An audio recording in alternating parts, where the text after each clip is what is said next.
Welcome to the Who Says podcast. I'm Laura, and I am here today with Frank Daly. We recently met through a mutual friend.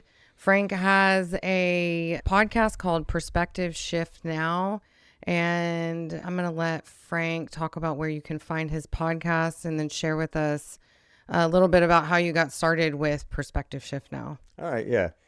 On YouTube, it's called Perspective Shift Now, but on Spotify and Apple, it's just Perspective Shift. Okay. Yeah, so, and he was started in 2020 due to COVID, because prior to that, I was doing a weekly meditation discussion on these topics, and we would go into meditation and we talk about these topics. But when COVID hit, people weren't coming around to the, live events.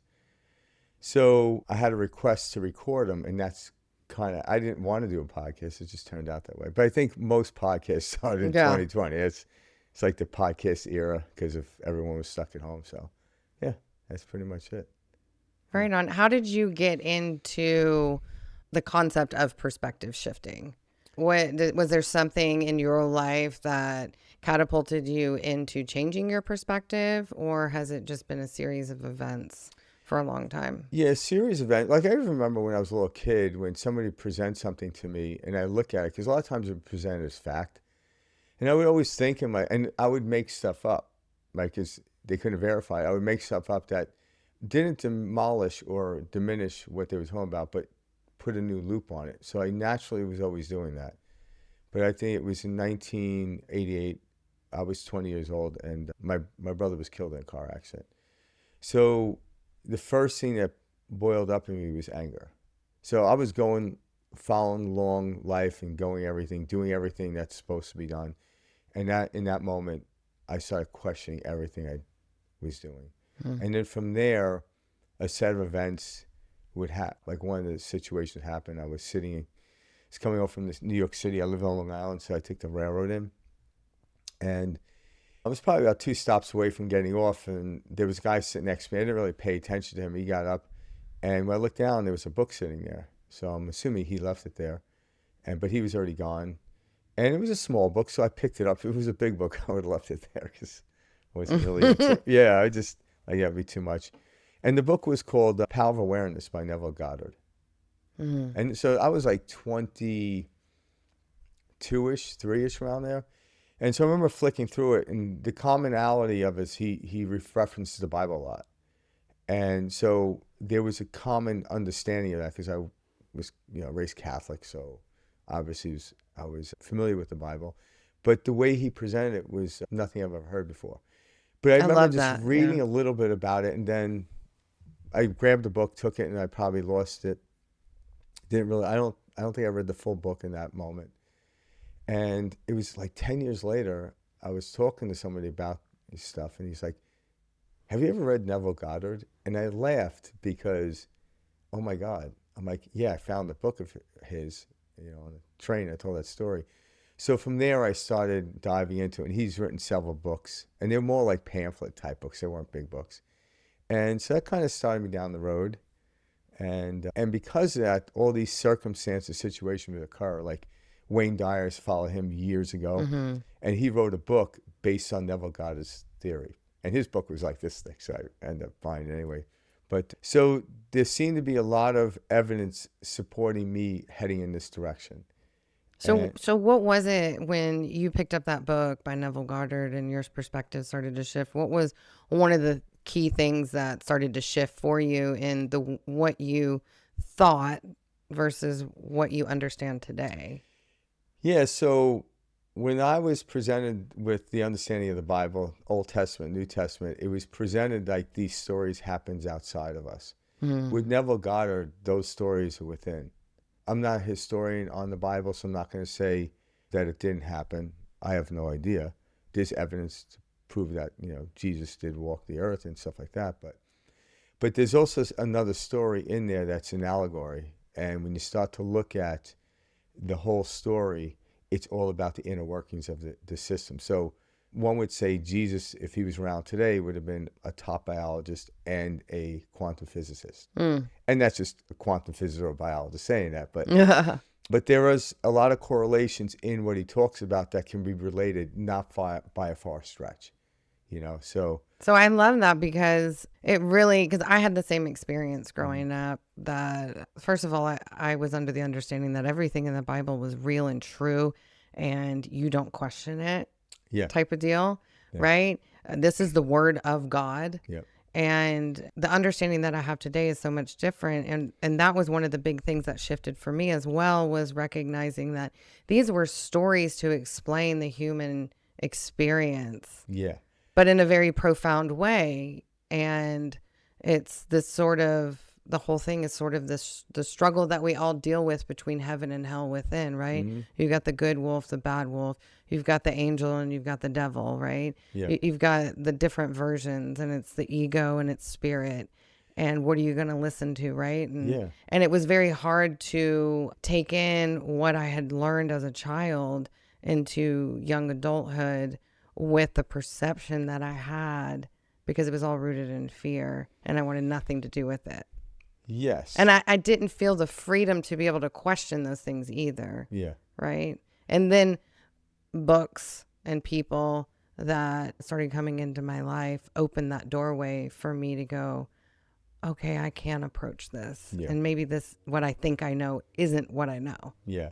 And what's kind of ironic, like you go back to even the Old Testament and into the New Testament, all the figures or the characters in the stories, everyone from Moses to Abraham and everything else, they all questioned everything. Sure. So then we were taught not to question. Or, They're allowed to, but you're not. yeah, and Yeah. what it wasn't that we were permitted or not permitted to question. I look at it, it's just the answers weren't adequate for me. Right.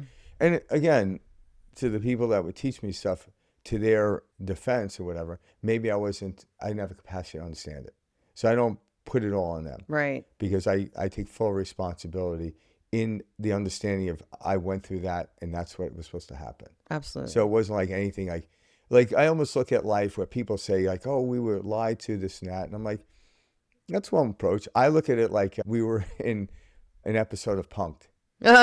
And, when you realize, oh, all right, like it was a hidden camera and we were led to believe this way. And then like, this is weird. Then when you realize it was a false narrative, but it was funny. That's Right. how I look at life. I don't look at like, oh, I don't approach the victimization. You can if you want. I just Agreed. don't feel there's no growth there, because in a victim mentality, the outside world has to change in order for you to be non-victim. Absolutely.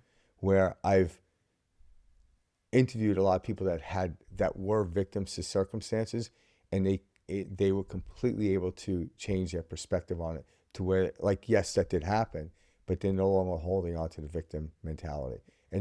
So those are my greatest teachers, the people that went through a tremendous lot, and they hold nothing but high regards for life. Sure. Rather than like, oh, I went through this, and they carry that around with them. Yes, they went through that, but how were they able to get from under that? Yeah, I don't look at it as it was like some intentional act that somebody was trying to hide something from me or misrepresent. No. I like to look at it as I just became under the spell of somebody else's misunderstanding. Yes. And now I have the responsibility to find understanding. Yeah. And the people that were giving it to us, for the most part, they were concerned about us. Absolutely. It's like a parent that's concerned about a child that, kind of will stop them from doing something that they deem to be harmful.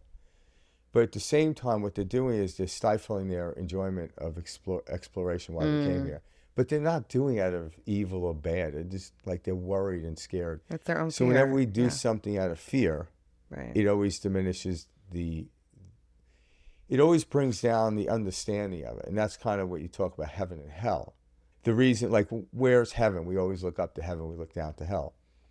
Well, when you look at the body and there's major seven energies. There's energy centers throughout the body, but there's 7 major ones. And what we call the lower ones are the fight and flight survival ones. And there's nothing wrong with that. Like, if I'm walking on a trail and I see a rattlesnake, yeah, I want to be alert and Sure. get away, but once I pass the rattlesnake, I let it go.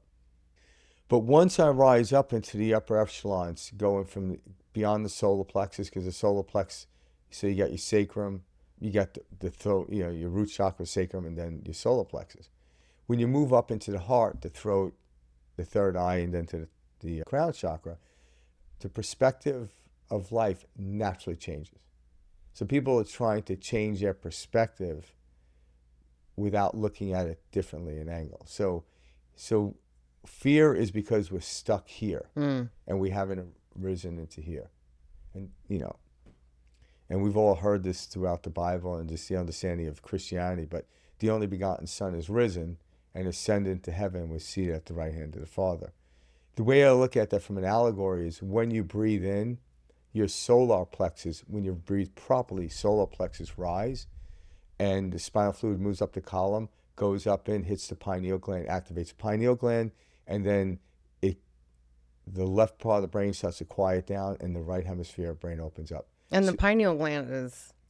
The pineal gland, they here, put in correct? the center here, but if you technically, it's shooting between your ears, the top of ears, and the roof of your mouth. So it sits almost in the middle of the brain. And it's a little pea size. It looks like it's shaped like a pine cone, hence pineal gland. It's throughout history. You look at ancient Egyptians, Horus. When you look at Horus, people thought he was a bird. But Horus is like a stick figure of the brain if it was cut in half. Oh, wow. Yeah, you got the frontal lobe and then stem and everything else. And the eye of Horus is coming outside like a bird. But if you would slice the brain in half, the pineal gland would be right there, be right in this area. So, but a lot of religions, we call it the third eye because it shoots in through that. So, I can feel it too, like when I meditate. Yeah, sometimes you can feel it. It's like this warmth Yeah. happens in the front and the temples. Because it will activate. When blood hits it, it turns bright red. And it's a calcified type of crystalline in the brain. So when it vibrates at a higher state, it hardens up like a crystal.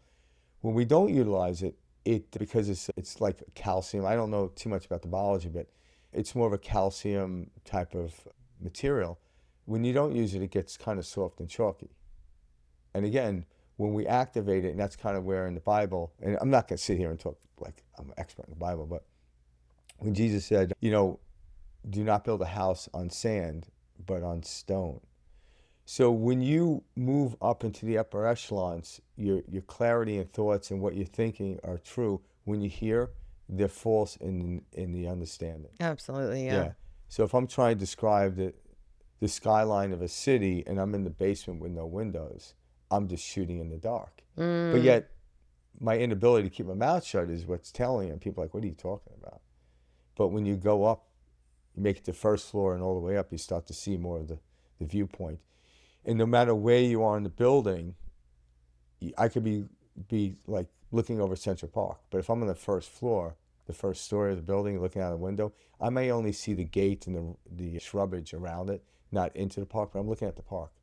But when I'm at the top penthouse, I'm looking into the park. I see more of the park.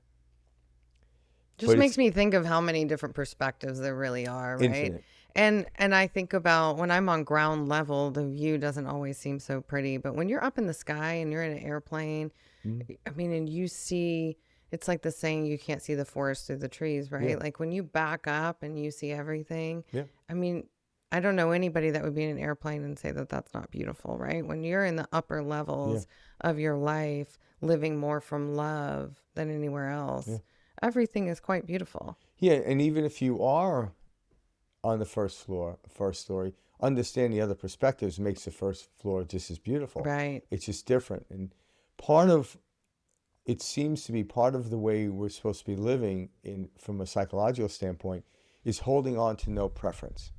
Because the more preference we hold on to, we're comparing to this. And people are like, this shouldn't be happening. I'm like, based off of what? Like that seems to be the practice, right? Yeah. Of letting go of preferences. Preferences keep me in what I think is safety. Yes. Which is not true at all. No. And what happens is like, say something happened to you when you're young, like you're off, for me, it would have been either at the beach or the woods, because where I lived in Long Island, we had woods right near my house.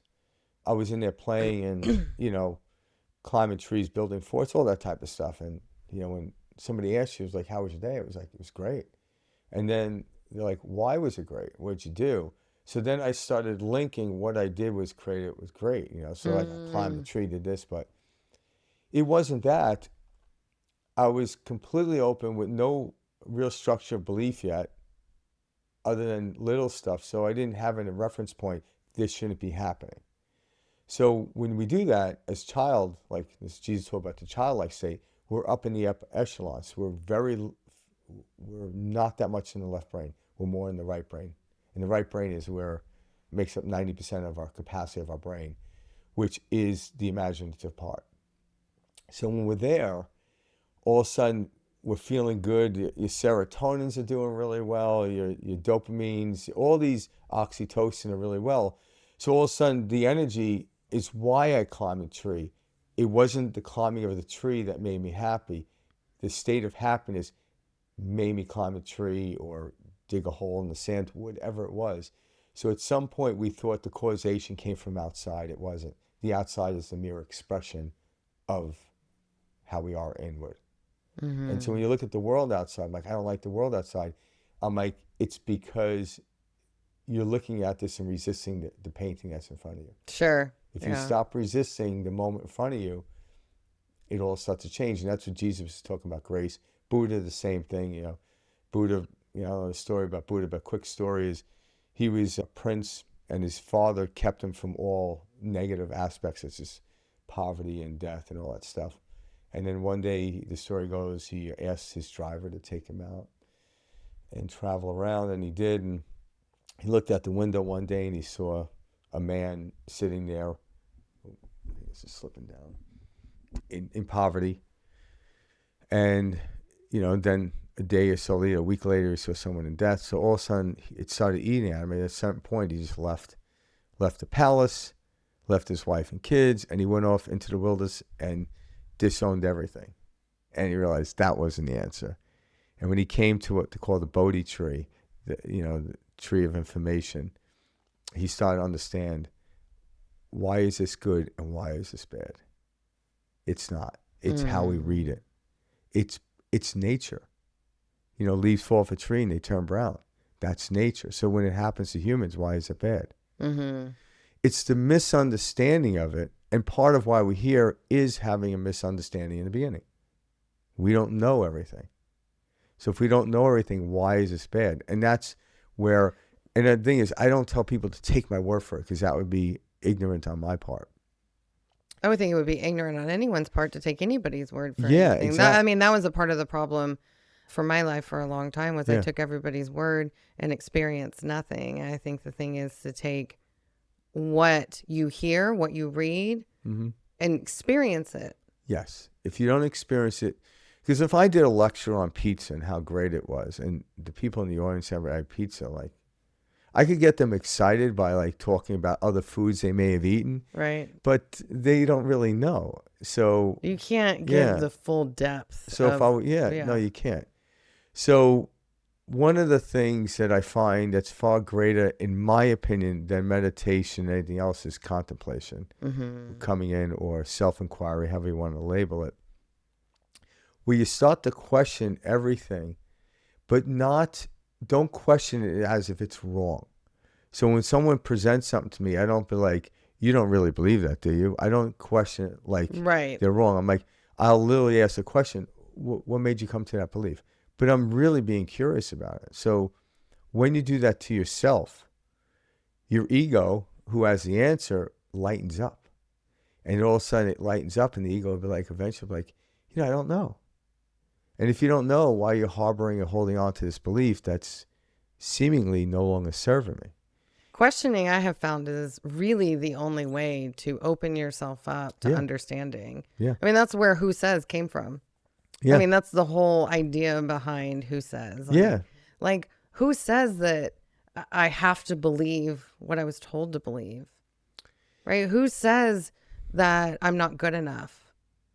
Yeah. Who says that I can't be a singer or a dancer or whatever, right? Who's saying this? And it's true. And what I've come to understand and realize, and again, this is my perspective, how we came to this issue, because everyone knows that. Like, okay, so why isn't life like flowing for me? And so when you look at this, like I mentioned this earlier, when you look at this, the first sign of life in the three-dimensional, obviously 4 dimensions, one of time, in the experience we're having right now, the first sign of life is a wave. It's got a a crest and a trough. So in a wave situation, like what we understand in wave patterns is music.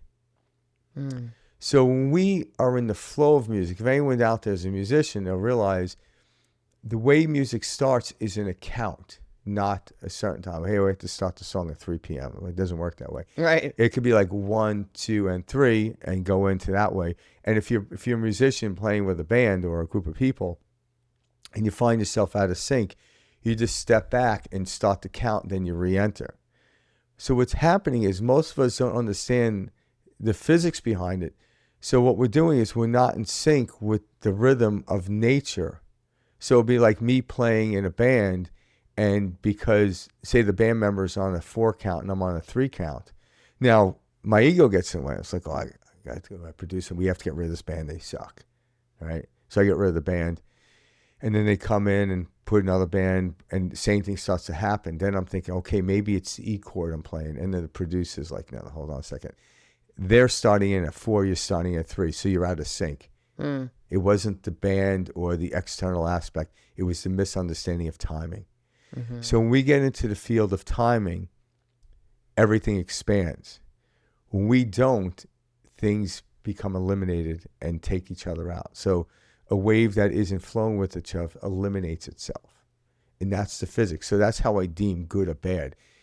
But somewhere along the line, if someone had a bad experience with a particular thing or a situation, they said, we ought not to be doing this because they didn't learn how to dance to that particular song or that style of music. We shouldn't be listening to style of music.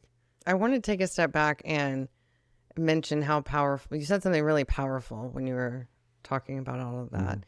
And you said when you're out of sync, you have to take a step back, right? And it's the pause.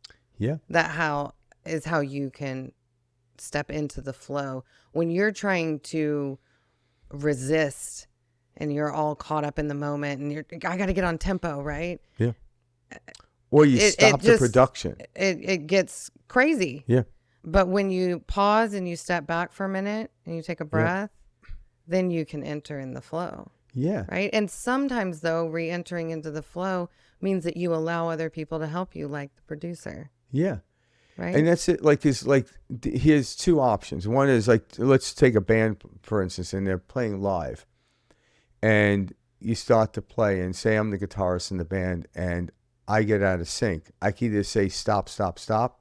Let's start over. Or I can stop playing my guitar and just wait 4 counts, which is very quickly, and enter back into it. And no one will know the difference. But you don't have to fight. No, I don't have to stop anything. That's right? Because that's the thing about life is you can't stop it. Right. There are production things that we stop, but then the awkwardness of stopping. Because once the band gets into the count, the field, what we call the field, takes over. So the field is the whole. Once we enter into the field, it takes over. It's the governing agency. So. Well, you join with it. Yeah. Once a surfer gets on the wave, they didn't produce the wave. What they did is they got in sync with the wave takes over. Now they're just enjoying the ride.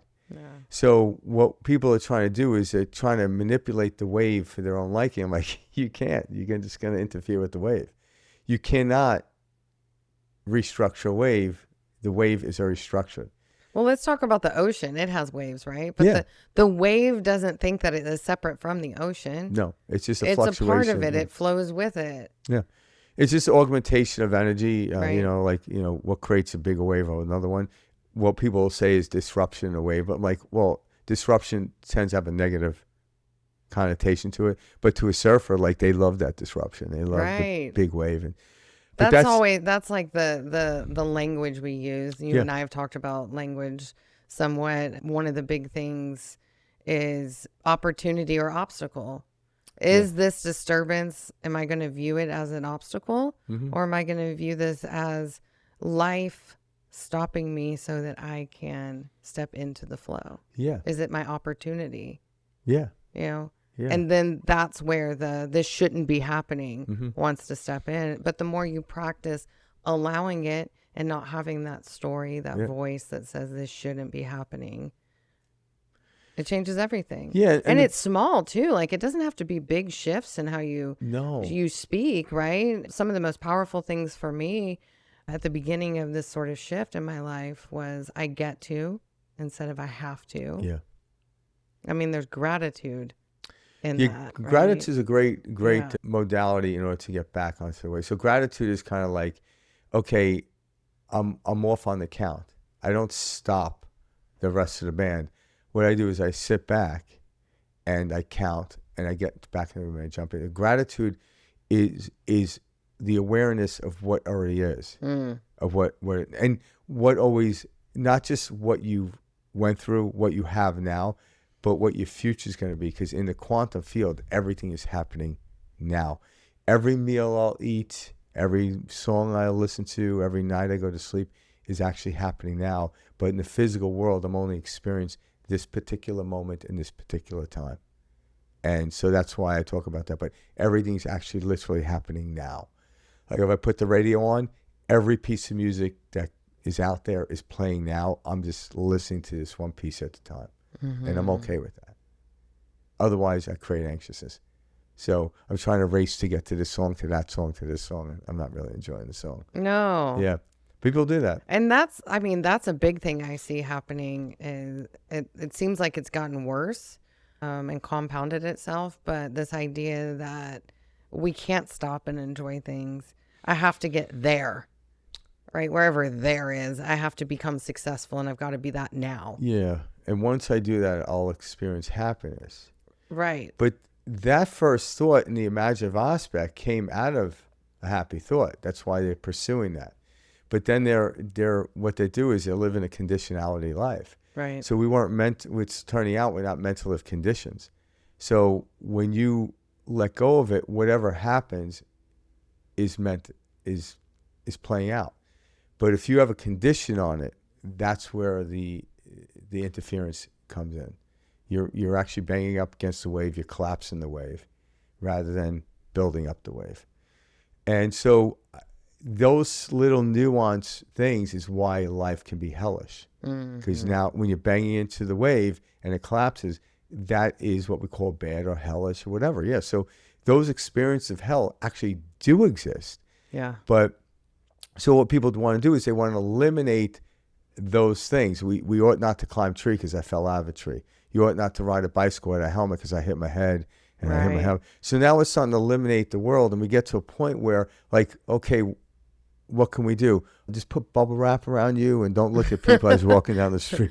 You know, like, because when I was a kid, we jumped ramps that weren't even nailed down. There's a piece of wood on a plywood. And we're doing it on a Schwinn bicycle that was not designed to leave the ground. Like, here's a really wild thing too. Something that I've really observed is oftentimes in an attempt to keep people safe, we actually create the very thing that we don't want to happen because we instill the fear in them. Yeah, because the thing that you deem to be fear is going to limit that person's experience. So I don't know who the musician is. It's a young woman wrote a song about that. I think it was Kelly Clarkson, one of those people, where they talked about how you prevented me from doing all this stuff. Now, yeah. So, like, I'm not going to let my kid go run in the middle of the street, obviously, right? No. That's a very legitimate, like, safety concern. No, because... However, letting my kid go and experience the playground and potentially fall down is an okay thing to do. Yeah, because your kids have to understand the laws of physics. You get hit by a car, the 5,000-pound machine is probably not going to come back from that. So there's also a big dynamic that happens too is we can hinder them from trusting themselves, right? Where now I'm saying, no, you need to come to me for your every move and trust me instead of trusting what's already built into you. Yeah. But we have to, but we also put them in a world where there are harmful things that can happen to them. So, you know, you don't want to train your kid to go pet a snake unless you really understand snakes, like, you know, some people do, because there are people that do that, right? So there is, like, when people see it, like when someone saw a snake, they were scared. But when they saw, say, a dog, well, it depends on the situation, or something furry and nice, they weren't. Like a butterfly. There probably are people that are scared of butterflies for some reason. but they're less likely to be scared of a butterfly than a rattlesnake. And that's due to survival of the human existence, so it can continue on the experience which we're having. Sure. But there's an empirical part where it doesn't matter, because we're timeless. But depending on where you are in your understanding, and if you're in a certain place of understanding, it's exactly where you're supposed to be. You know, that's what one of the, like, the things I like to tell people is, like, the only thing you're doing wrong is thinking you're doing something wrong. But don't lie to yourself. Understand where you are in a place of understanding. Like, because that's what people will try to push a narrative. You should be up here, and like a lot of people in the world of, you know, get what you want type of stuff. They may understand where they are, you know, law of attraction type of stuff. But you got to understand where they are. So if, as a teacher, you have to have the capacity to go exactly where they are. But some people are, I don't want to go down to where they are. I'm like, well, then you obviously don't know how to get to where you're going. Because, you know, like, say, for instance, Jesus came here. He had to step down to have the apostles understood what he understood. So he had to go down to their level. But why? So maybe it's less, maybe this is the terminology perhaps. It's not about lowering yourself. You can still be in your divine self, but come to a level of communication where others feel safe with you. Yeah, if I'm talking... And relatability, right? Yes. Yeah, if I'm talking to a child, I don't want to sit there and look down because they have to look up. It's uncomfortable. So I literally get down to one knee. Why I don't fear getting down to one knee is because I know how to get up. Right. So why people... And you don't fear that, like... So I think sometimes, how do I say it? So when the ego is still running your life, getting down on one knee, it's scary. You would feel inferior. But when you're not in that space, when you're in the upper spaces of your life, you get down on one knee, you know you're not losing anything. Yeah, so people would deem, like, when you limit yourself to understanding, I made it all the way to the 5th floor. I am not going down to this 1st floor. I'm like, what you walked up to the 5 floors with is immense amount of fear, right? The fact that you got to the 5th floor is either perspective. What makes you think you can't get there again by going back to the 1st floor? People are like, I don't want to go there anymore. I'm like, you're in just as great a fear than the person at the 1st floor is to alleviate and go up higher. So as we do this, I'm like, once you scan the whole building, you realize you are the building. It's not the penthouse. Now, the penthouse offers something different than the basement. But if you start to say the penthouse is better than the basement, it isn't better. It's greater in value and mathematical understanding. Like, 30th floor is greater than the 1st floor, but it isn't better. But if I resist the 1st floor, I'm out of sync with the music. Well, it tells me that there's something that you're still misunderstanding. It's the rhythm. There's something between floor 1 and 5 that you don't have understanding with.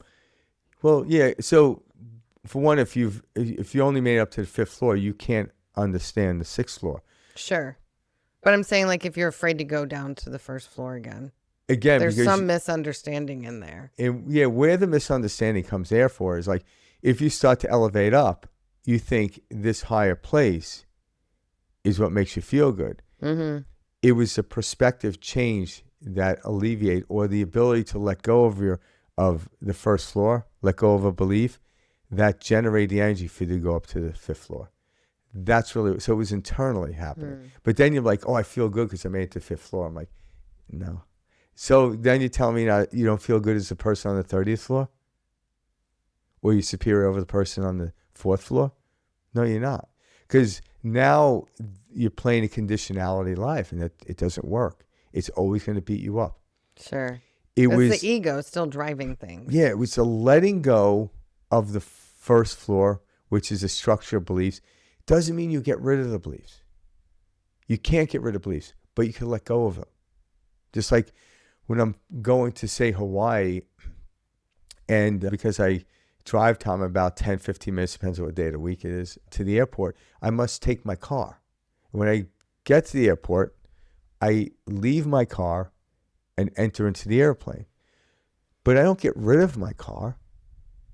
The car got me there. It's a modality. Beliefs are modalities. So this belief got you to here, got you to there. But in order to experience the aspect of it, you must let go of the modality of belief that got you there. So that's like, oh my gosh, that's like a big part of where I am in my life right now is recognizing how we can hang on to things out of guilt almost sometimes because, oh, but this got me there.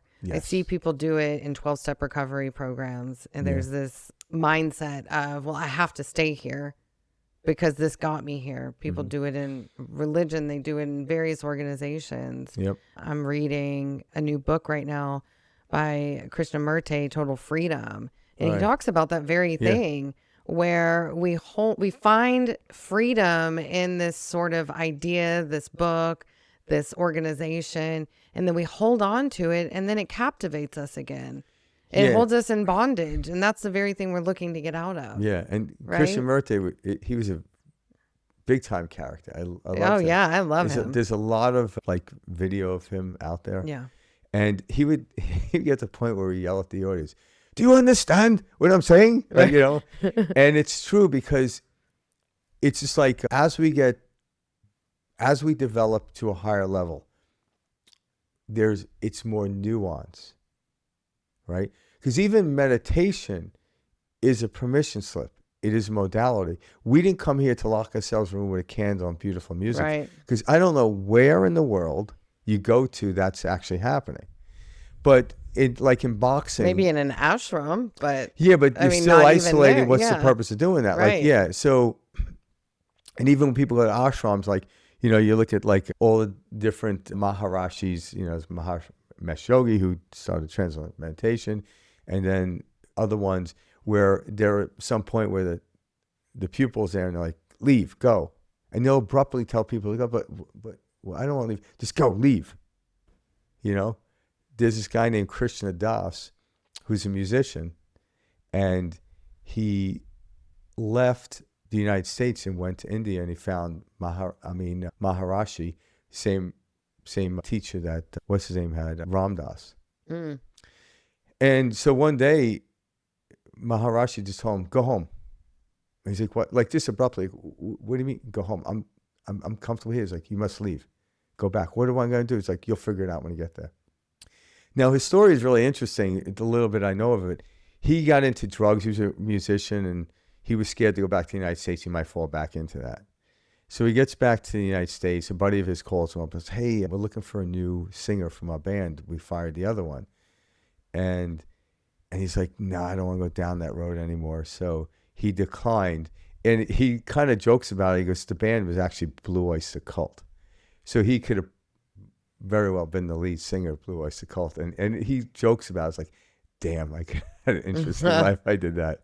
Yeah. But he actually went on, and he got it. He's still a musician, and his music's beautiful. It's not mainstream, but it's really nice music, which led him to do that. And that's kind of why he came here. So it's like, it wasn't about following somebody. It was about someone waking you up and says, you don't need me.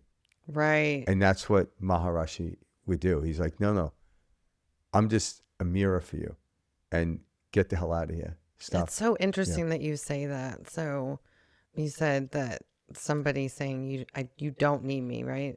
You don't. And it wasn't until my mother passed away and I started to even approach healing all of that a few years later that I realized the universe was doing for me what I could not do for myself, and removed the very person that really hindered me from being able to step into myself because I leaned on her so much. Yeah.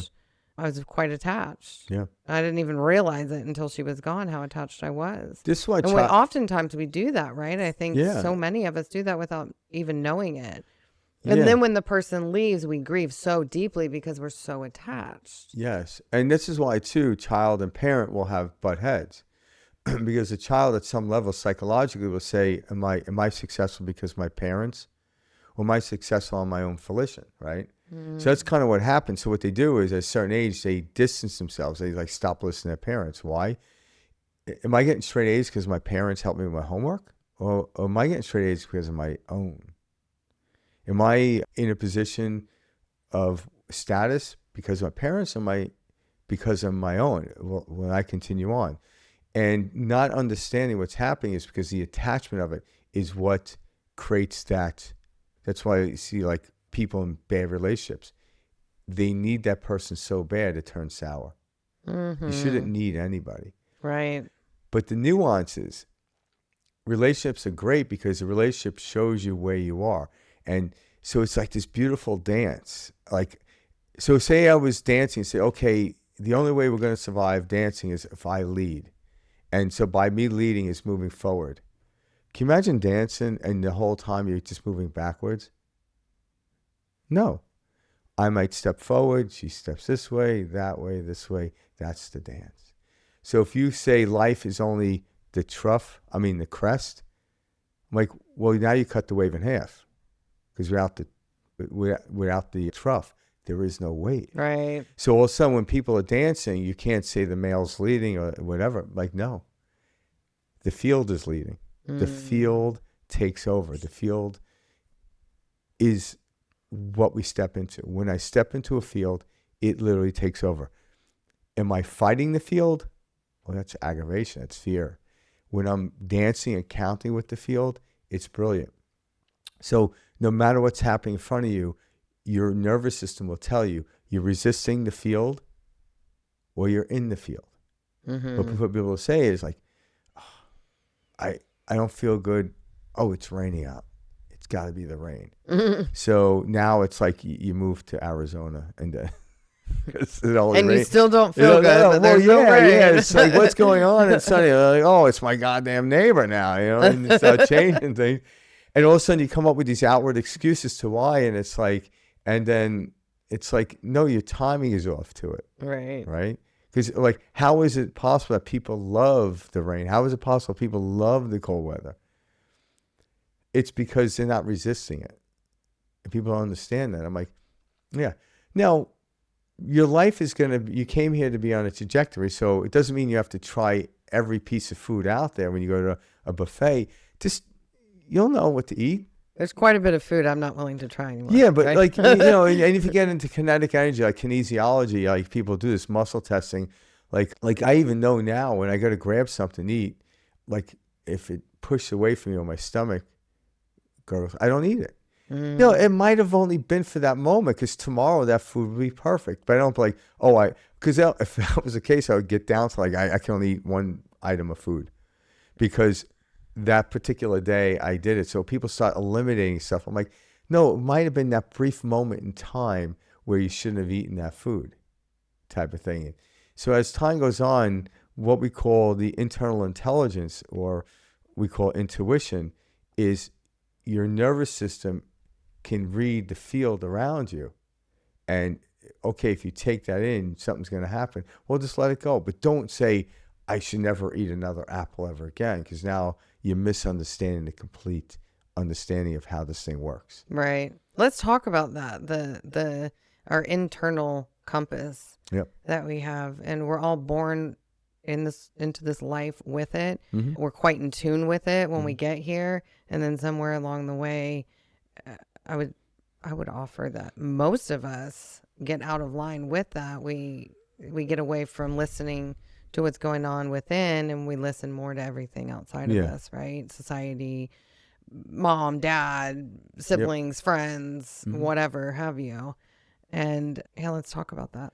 Yeah, if you come to understand, and you have to come to understand this, you can't take my word for it, that the mechanisms within the body, all right? So when you start to activate your pituitary gland, your pineal gland, and all the glands, everything's flowing properly, everything's working, so your hormone delivery is working beautifully, life is good.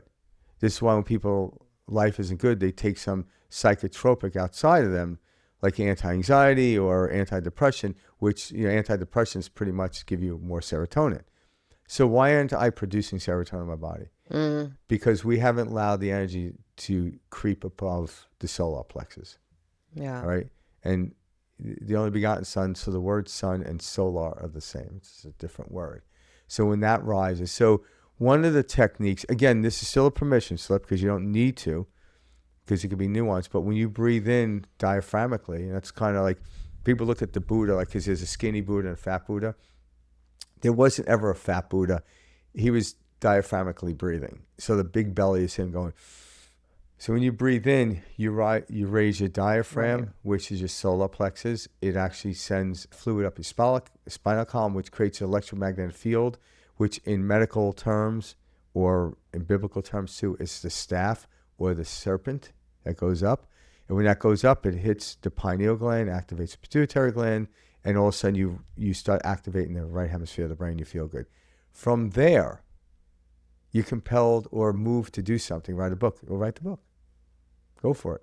Because the universe wouldn't have you go do something in that state if it wasn't necessary. But they're like, who's going to want to read this? I'm like, again, the field will take care of that. You have the, yeah. Like, it's not, don't have a condition. Like, who would want to read this? Like, the universe wouldn't put that idea into you when you were at that level if you were the only one going to read it. But you have to drop all insistence on how it's going to work. Because when I start to try to figure out how it's going to work, guess what happens? I eat up all those hormones through my glucose. Yep. And all of a sudden my energy drops because I just ate up all my glucose. And now I'm in the depressed state again. And I'm like, fuck it, I'm not going to write the book. So I heard you on one of your episodes talk about glucose in the brain. And I would love if you would share about that. Because it was very powerful for me. I had never heard anybody share about it. And then I started doing my own research. We've talked about it a bit, but I love hearing you. Yeah, and again, I'm not a biologist by any means, but there's a lot of. Well, it makes a lot of sense though when I step back and I listen to what you share about that, and what little bit I do know about the body and spirituality and just how it all goes together, right? The triangle goes together. It makes so much sense to me and why I used to be overweight, depressed. Yeah. I was constantly fatigued, not able to go to sleep, but fatigued. Yeah. And so let's talk about that a little bit. Yeah. So there's a difference between being physically tired and a difference between mentally tired. The physically tired is the greatest feeling in the world. It's like I remember when I was a child, like running around all day and it's like nighttime and you barely keep your eyes open. Your mom's like, go to bed. I'm like, I gotta sleep. But then, that's a good tired. Yeah, it was the greatest tired in the world because you're not in your head. I didn't want to go to sleep because I didn't want to miss out. Like I'm thinking, as a child, you're going to close your eyes and everything's going to be gone the next day, right? You had FOMO. You finally realize, okay, things still happen. The mental tiredness, you're physically tired, and then you cannot even fall asleep. Why? Because you're not converting your serotonins into melatonin at night. So once the brain gets active in trying to figure out what's going on now from the left hemisphere brain, what we call the ego mind, it can't. It would almost be like trying to eat yesterday's sandwich to satisfy taste hunger. You need a new sandwich. Yeah. So the new sandwich resides in the right hemisphere of the brain. So here's a couple of techniques that work, but even at some point you have to let go of those. So like a guided meditation works really well because I'll do this with people, 30 seconds, I'll take them through it. And what I'll have them do is take it, and I have them follow instruction. I'll say, okay, take a breath in your nose and out your mouth. Okay, next when you breathe in, drift your eyes up without lifting your head. And as you breathe out, gently close your eyes. And then I have them listen. Give your attention to your right ankle, your left ankle. I take them through all these things. And within 30 seconds, I have them open their eyes. How do you feel? And I says, do not tell me how I want you to feel. Tell me how you feel. Right. Some people says I feel a little lightheaded. Some people says I feel really relaxed. And so what it is they're noticing how they feel, not what they're thinking. What happened is the left hemisphere of the brain was focused. It knows what the right ankle is. It knows what the left knee is. It knows all these parts. It got quiet. If I gave a dog a bone, it's not going to rip up my furniture. So when we could quiet the left part of the brain down, we naturally open up the left brain down, we naturally open up the right hemisphere of the brain and we start to feel good. So we can't always be in what we call a guided meditation. But once I feel chatter in my head, I step back, and I let the conversation go and let it drift off. Just like when I look up at the sky, and if I stay fixated up on the sky, the cloud moves quickly. But if I follow the cloud, it just never seems to disappear. Mm. So people tend to follow their thoughts, which goes into the inefficiency of the mind burning up. That 10% is now burning up 80% of your glucose. So if you are not, let's say that you have somebody who's not overthinking, they're using their brain in the way that it is meant to be used more efficiently. Mm-hmm. They're using how much glucose? You say 10%? Well, yeah, based on the function of the brain. Yeah, and I'm not a biologist too. It's also like you think about the mass of the brain, and the brain actually doesn't need a lot of glucose because the average person thinks alike, or does it need a lot of glucose based on the fatty tissues and everything else, the mass of it? That I haven't figured out, but you could probably knock the 80% down. I tell people just, whenever here's a really cool technique to slow down thinking, is you do it eyes open, eyes shut, it doesn't matter. I tell people you do it driving. The cool thing about when you do stuff in the real world, you don't have to wait till you get home. Right. All right, because if you have to wait to get home. Because you have now. Yeah, if you have to wait till you get home, the anxiety is going to build. Yeah. And then we get home, and all of a sudden, the wife's like, "Hey, before you go," I'm like, "Oh, and then you never do it." Then you start yelling. You're like, "I gotta get in the basement. I gotta meditate," and you just can't. What do you need? You're messing up my flow. Yeah, because since 10 o'clock this morning, I couldn't wait to get home to meditate. Right. It's right. Yeah.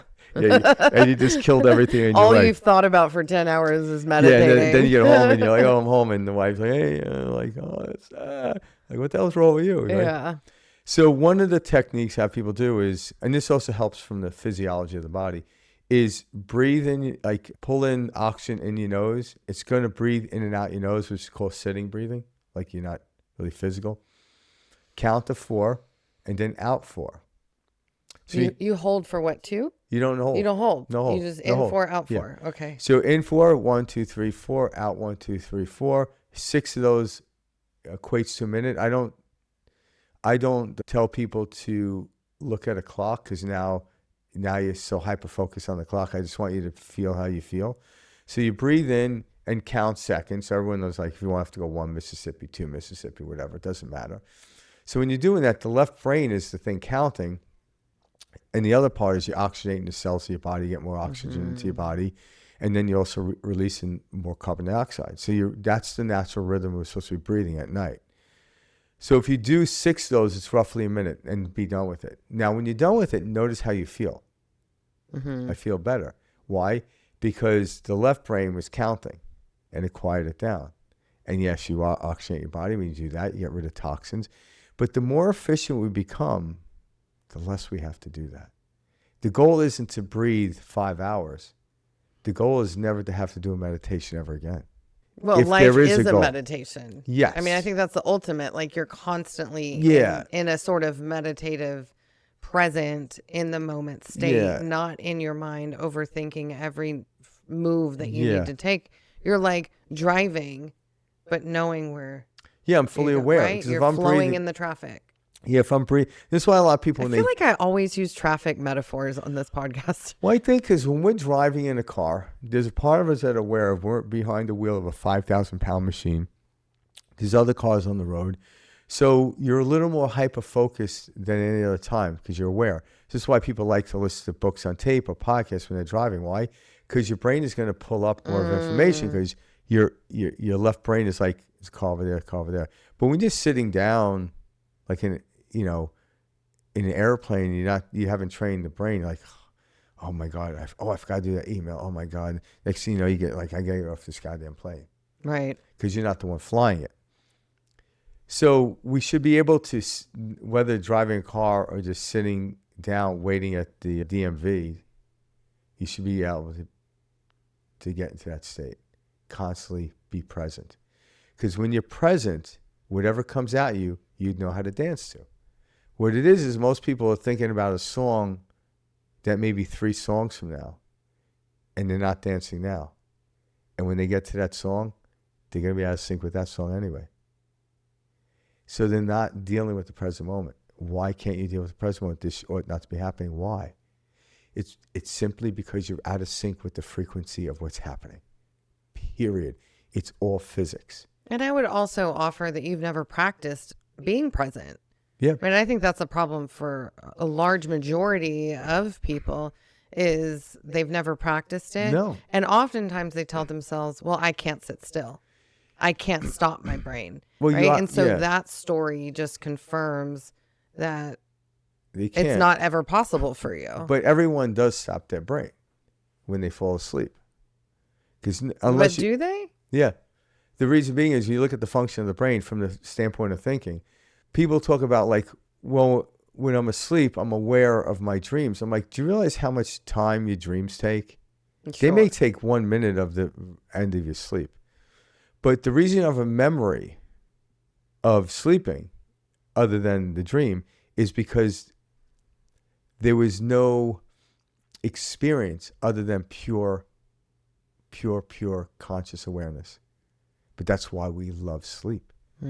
Now, we live in a world where it's the most freedom that we feel and experience. Yeah, so the average person needs like 8 hours of sleep. So that leaves us, with 16 hours left of awakeness, right?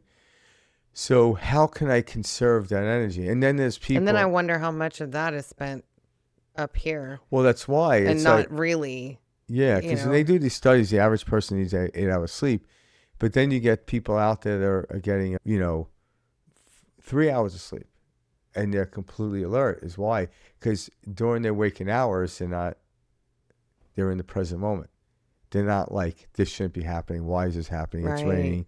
So that when you're burning up all that energy, if you're running a car inefficiently, how many times you have to stop at the gas station before you get to your destination? Where somebody else, like, I made it all the way without filling up. Oh. So the time spending charging up is a lot longer. Sure. So as humans progress, and what we call progression, we'll probably sleep less. Yeah, that's interesting because I actually do sleep way less today. Yeah. I don't need as much. I could function on 5-6 hours of sleep. Yeah. And I'm exercising, running my kids around, like I'm doing all the things and I don't feel fatigued like I used to. And I would offer that one of the biggest reasons for that is I'm not in my head a lot. Yeah. You're learning. And if I do get in my head, I'm aware of it and I come out of it. I know how to. Yeah, because kind of mute it out, stop it, and not let it have authority over me anymore. Exactly, and so if you are sleeping 8 to 10 hours right now, don't look like you're doing something wrong either, because you don't want to start on the heels of your foot. You want to lead into life. So I needed like probably 10 hours of sleep. Yeah, for most of my life. A lot of people did. I'm 41. This whole not needing a whole lot of sleep has only happened in the last 4 years. Again, I really never followed this study too deeply, but it occurred to me to talk about it now. But when you look at the average person, like the average male needs anywhere from 7 to 8. The average female needs 8 to 10. Well, okay, why do females need sleep more? And I'm like, well, maybe because they're put in charge of worrying about a lot more, their household and stuff like that. Perhaps. We certainly have taken that story on. Yeah, so men, it's like, men are just narrative thinking, like, okay, I have a task here, I'm just going to do this, right? Where women's like, I'm doing this, and this, so they could be burning up more of the stuff. Again, I just threw it out there. I haven't looked into any studies that talk about that, but that could be the causation. But no matter what, the goal isn't to get to 4 hours. The goal is to accept where you are. Right. Once you accept where you are, your energy rises. It is the most fascinating thing. Once I accept where I am, I let go of. If I accept that I'm depressed and allowed to be depressed, I'm not as depressed. Doesn't mean I'm like at Disneyland. It's the resistance to depression that keeps you in depression and even weighs you heavier. Well, it's the idea that I should not be here. Back to where we started with that. This isn't the way it's supposed to be. Something's wrong with me. Yeah. And it's not that anything is wrong. It's that you haven't accepted that that's where you are. Yeah. And what is it teaching you, right? So if you look at depression on one end, right, and we know what that feels like, everyone does, like, but you can't hold a picture of depression. I guess you could see someone curled up in a ball and like, that person must be depressed, right? Okay, may have a look to because we can recognize it, but you can't. Just like I can't open your brain and show you what a thought is. But we all know they're there, and what it is this fluctuating of energy coming in and out. That's either in a flowing place, a dance, or it's resisting the dance. When you look at the physics side of it. So why is depression bad? All right. So Maybe it's not even bad. I would like to offer that it's no, just not effective, that's the it's right? not. But it's almost like is nighttime less worthy than daytime? Right. Like, what do you mean? It's like, well, we do less activity at nighttime. So at nighttime, you can't wait for the day to start because in the day you could see more. And, years ago when the human history talk about it, when the sun would set, and the word set comes from Egyptian word S-E-T, they call it. It's a prince of darkness. Now, I guess the story can go this way. Remember, years ago, predatory animals came out at night. You couldn't see what was happening. So there was a little more survival going on during the night than there was during the day, right? So over time, we made shelter. So when I go to sleep, there's an alarm on my house. Like, you ever think about that? Like, people will sit there wide awake looking out their window, but they're okay going to sleep at night. I'm like, well, you were just completely blinded at for 8 hours. But you were okay with that. Yeah. Some people aren't, so they don't go to sleep. Like, I always watch these like Westerns where these guys are cruising across somewhere on the horses and like they're worried about something, like, okay, you go to sleep, I'll stay up, right? And they got to protect each other, right? Yeah. So that becomes inefficient to the person. So when they create a shelter and stuff around them, they could sleep pleasantly. All these things outside of us, we create the fear of it. Now, if we're in harmony with a snake, we're in harmony with a bear, or we're in harmony with the nighttime, there's nothing to be scared about. Yes, there's awareness. Like, don't sneak up on a freaking bear. Certainly don't sneak up on a rattlesnake. But it doesn't want anything to do with you. But all the problems are rooted in the stories that we've told ourselves about everything. Because right? they're all rooted based on what happens. So a bear will kill you, it dies, it's the end of your experience. But is it? Like, when I joke around when someone said like, oh, I almost died, but I didn't. I'm like, and they talk about it. Like, I almost died, but I'm like, yeah, but you didn't. And then I joke and I says, well, you just avoided the inevitable. So if you survive from some disease, what makes you think this corporeal body is going to continue beyond that much further? Now, to make this clear, I believe we came here to run to our grave, not crawl. To run to our grave. In other words, run joyfully to our grave.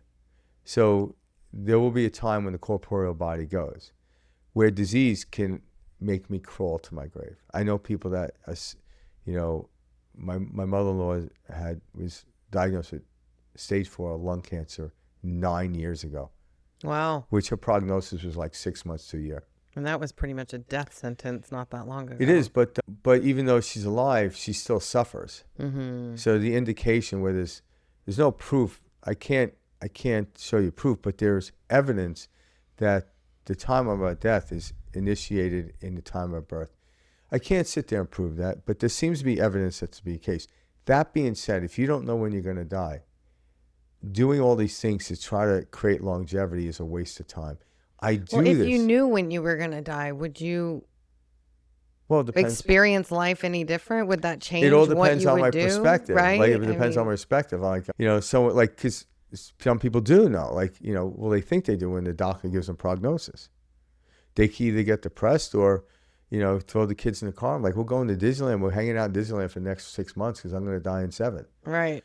It's perspective, right? And they might go there and like, hey, you're still alive. Like, oh shit, we're out of money now. I lived longer than expected. Yeah. So we really don't know. That being said, live as if today is your last day, not recklessly, because you still have to deal with the laws of physics. So once we start to let go of all this stuff, we have less stress, less of this in our body. All of a sudden, the resistance is what created the disease in the first place. Or I should say, the discomfort or the suffering of the disease. Mm-hmm. Because someone gets cancer and dies from cancer did not mean they did anything wrong. Right. Is that the case? What the hell did a 7-year-old do? You think a 7-year-old was stressing out over they didn't make the right Play-Doh shape? No, they didn't. So it's a misconception that we bring on all of the disease. It might have been that we chose to experience that in order to see what it would go through that. But pain and suffering are not synonymous, but we make them that way. Why are we suffering? This shouldn't be happening. Says who? Well, suffering is painful, but pain does not equal suffering. Yes. And suffering is very interesting. When you're suffering, it's very difficult to find where the pain is. Mm-hmm. Now, if you worry about money, it's going to come in the back. If you're worried about not speaking out, it's going to come in the chest. All these different variables, we start to understand. But it could take a long period of time for that to happen. To the point where you're so used to it, you don't even realize, well, why is my back out? Like, because you're worrying about the lack of abundance. It's usually the reason women tend to get breast cancer is they worry about speaking out. And so the energy gets trapped here, you know, where men tend to think about supporting. Oh, that's interesting that you say that, because, my mother passed in 2019 from breast cancer. Yeah. So, and she certainly did not speak her truth. Yeah. She certainly held back oftentimes in an attempt to play it safe and keep the peace. She was definitely a keep the peace kind of a person. And so that's quite interesting. Yeah, and there's ways to override that with actually shouting out. Like, you don't have to be a protester or whatever to do that. You can just let it go. It's like, sure. It isn't about being outwardly. No, not at all. It's the inner voices that. No, I think the more subtle we are, it's like the greatest musicians play at the most subtle level to where you don't notice it, but you notice it. There's just something brilliant about the nuance of something. Like if you're any type of musician, or it doesn't matter what you're doing, when you get to these other levels, like from just over time, you start to notice the nuances. But in the beginning, like as a musician, just playing E chord could be very difficult. But now, as I become greater at it, I could play a nuance to the E chord, and I could sustain the E chord and create this beautiful piece of music just by the way I strummed it and the timing of it. Yeah. I don't even have to change to the C chord for you to get that. Like, think about some of the greatest songs where it was like a note, it was hit, and then it went silent. And you're waiting, but kicked in again. It's the moment in between is the subtle. It's the space in between my words that I focus on. It's the space in between the sound I focus on. The only stillness speaks. Yeah, the only reason I can see a tree is because it's surrounded by emptiness. That's how I'm able to see the tree. Now, if you could focus on the emptiness, the tree comes out magnificently. So when you focus on that part, you become... So if I'm focused on the note rather than the space of note, yeah, it's good. But when you focus on the space, there's a nuance, and that's where the Mozarts and the Beethovens came into play. They were so subtle, but brilliant. And when you start to understand the rhythms of how life works, you get in the flow of it. Thought no longer exists. Yeah. You're no longer just like, oh, I'm only going to focus on the crest. And like, the nuances in here. But what creates the movement up, the momentum of the crest up into the trough, and the trough into the crest, and the crest into the trough. It's just this beautiful dance. And there's this nuance. And it's a rhythm. And there seems to be a natural rhythm in the collective consciousness. Like, the earth resonates roughly at a 528, which when you attach the color green to it, it's the middle of the rainbow. That's why we call it the green planet.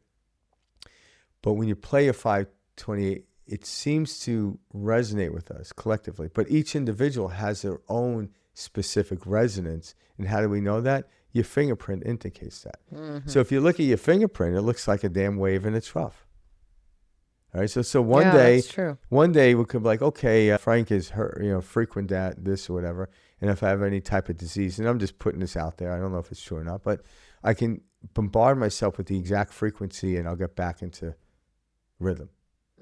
So when I'm tuning a particular instrument, there's a certain sound and a resonance that instrument will bring upon.